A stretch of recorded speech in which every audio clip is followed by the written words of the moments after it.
Aujourd'hui sur le plateau de Forum TV, on va se demander si le fait maison, le 100% fait maison, c'est possible. Avec moi pour en parler sur le plateau, Aurélia Pfeiffer, vous êtes formatrice à l'EBP, faites partie du comité d'organisation de la Coupe de France, vous êtes vice-championne de France de viennoiserie. Également avec moi Xavier Honorin, vous êtes boulanger, vous êtes compagnon du Tour de France, vous êtes champion du monde de boulangerie 96 et vous avez coaché Déborah Hoth qui est championne du monde de viennoiserie. Ça faisait longtemps qu'on n'avait pas eu une championne du monde, donc vous êtes un peu notre Deschamps de la boulangerie. Avec moi également sur le plateau Mathieu Dizier-Chevier, vous êtes de la maison Parotti, vous êtes directeur général de cette maison et vous managez 11 boulangeries, pâtisseries. Donc le 100% maison, d'abord, c'est une philosophie. Xavier. Oui, c'est une philosophie qui doit nous emmener dans une démarche globale en fait. C'est très compliqué, on en parlera sûrement plus tard, il y a des contraintes financières, c'est hyper chronophage, de staff aussi, on en parlera sûrement avec Mathieu tout à l'heure. Mais l'objectif c'est quand même d'arriver à respecter nos engagements, nos valeurs et ce pourquoi on a été formé et voilà. On a choisi un métier, on va jusqu'au bout. Donc cette philosophie englobe le choix des matières premières par du sourcing local, de la formation dans des écoles. Voilà, on ne peut pas se permettre aujourd'hui en entreprise de ne pas fabriquer nos produits et en même temps de vouloir faire de la formation et d'être cohérent. Si on ouvre des cartons pour former des jeunes apprentis, c'est dans les référentiels, Aurélie en parlera sûrement tout à l'heure. On doit respecter ça, on doit être des passeurs en fait quelque part. Et cette philosophie nous engage, donc je pense qu'à terme, la clientèle fait la différence aussi. Alors c'est une philosophie, mais c'est pas toujours facile à tenir. D'abord, le fait maison, ça veut dire qu'il y a des gens qui font. Donc ça veut dire qu'il y a de la main-d'œuvre. Il y a de la main-d'œuvre. La main-d'œuvre, ça a un coût. La main-d'œuvre, il faut la trouver.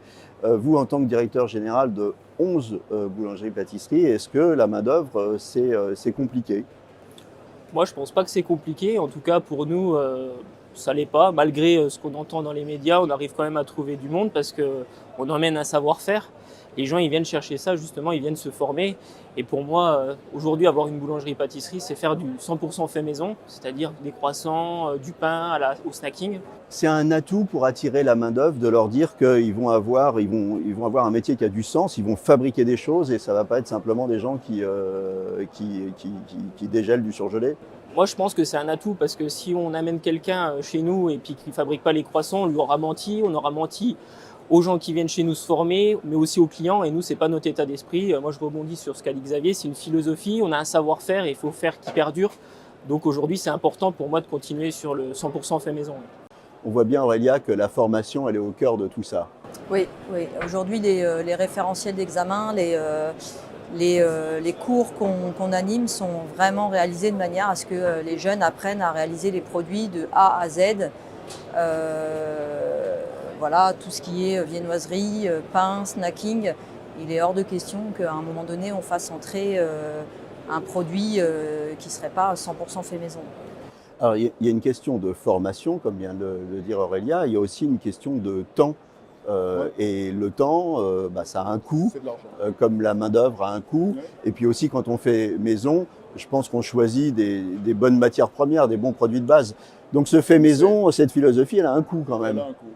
Elle a forcément un coût, mais encore une fois, tout est lié et tout s'équilibre normalement. Quand on prend des jeunes en formation, on peut même les pousser au-delà du côté technique jusqu'à une formation de chef d'entreprise. On a ces moyens-là, par des examens au-delà des examens de base qui sont le CAP par exemple, on peut les emmener beaucoup plus loin. À partir du moment où on touche ces jeunes-là et qu'on est dans cette philosophie, on rentre dans un travail un peu plus de chef d'entreprise, de gestionnaire, où on va essayer d'équilibrer nos coûts. Oui, la matière première en local nous coûte moins cher que des produits achetés. Et oui, le staff nous coûte plus cher parce qu'il y a de la manipulation. Mais en règle générale, c'est des curseurs qui s'équilibrent. C'est un on équilibre. paye plus de main-d'œuvre, mais nos produits nous reviennent moins chers. Voilà, il faut qu'on trouve cet équilibre-là et qu'on arrive à égaliser ça et de façon c'est très ténu. Mathieu, sur 11 boulangeries, l'équilibre, il est facile à trouver ? C'est à nous de le trouver. Aujourd'hui, on a des personnes, nous, au sein de l'entreprise, qui mettent des recettes en place justement pour gagner du temps, tout en restant dans le fait maison.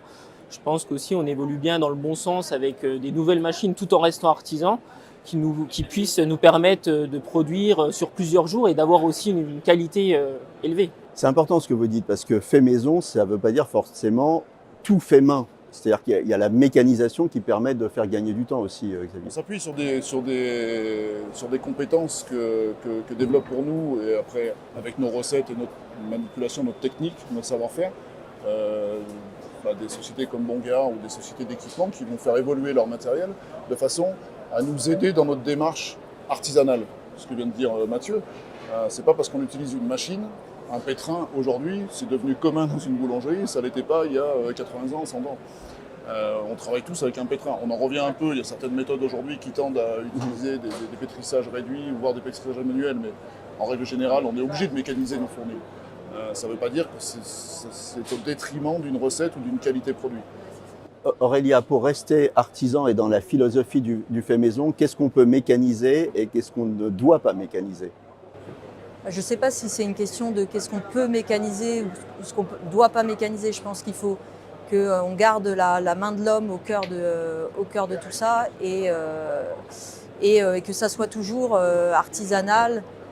Voilà, je pense que la définition même de l'artisanal, d'un artisan, c'est de faire du fait maison et que la main de l'homme intervienne toujours, quoi. Après, d'avoir des outils qui nous aident n'empêche pas de garder de la qualité. C'est ça, en fait, c'est aussi un des principaux soucis, c'est la qualité, quoi. C'est la qualité. En fait, nous, ce que nous interdisons, c'est pas forcément tel ou tel type d'équipement, c'est tel ou tel type d'ingrédients. Voilà, on est plus focalisé sur le choix de nos ingrédients.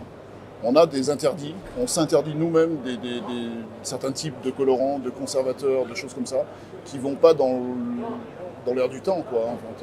On fait très très attention à la qualité nutritionnelle de nos produits. On parle de la surgélation par exemple, voilà, depuis quelques années, on utilise tous, même en boulangerie, on a des surgélateurs et des congélateurs dans nos fournils. On sait l'utiliser, on a maîtrisé cet outil.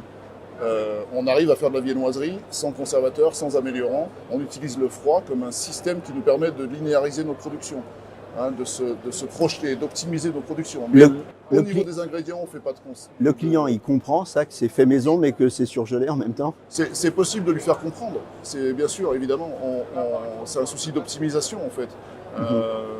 Si on reste dans une démarche au niveau alimentaire qui soit naturelle, avec des produits biosourcés et qu'on reste dans nos valeurs au niveau des ingrédients, des colorants et qu'on ne charge pas nos produits.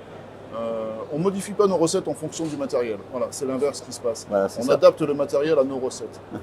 Didier, 11 boulangeries, donc ça veut dire beaucoup de clients servis dans une journée. Vous savez combien de clients à peu près par jour? Ça dépend des boulangeries parce que nous, on est…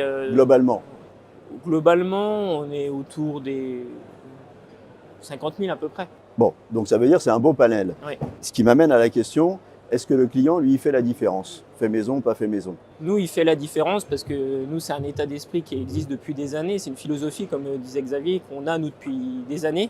Donc, on le communique aussi et puis ils voient aussi les personnes qu'il y a derrière. Ils voient qu'il y a beaucoup de personnes derrière. Aujourd'hui, quand on fait du fait maison, c'est aussi du personnel en nombre aussi.